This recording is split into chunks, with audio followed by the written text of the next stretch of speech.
त्रिपुरा में कुछ लोग अलग दिशा में भी मांग कर रहे हैं। मेरे सभी से विनती है कि पूरे नॉर्थ ईस्ट की लगभग सभी स्थानीय भाषाएं, बोलियां नागरी लिपि को स्वीकार कर चुकी है।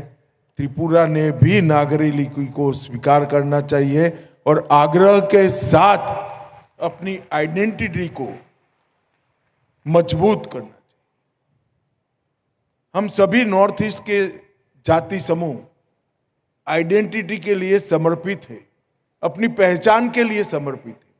अपनी पहचान किसी विदेशी लिपि में कैसे हम संभाल कर रख सकते हैं? हमारी पहचान हमारे देश की लिपि में ही हम संभाल कर रख सकते हैं। और सभी ने इस विषय पर सहमति बनाकर आगे बढ़ना चाहिए। लिपि और भाषा विवाद का मुद्दा नहीं होना चाहिए। लिपि और भाषा विकास के लिए बनाए गए माध्यम है।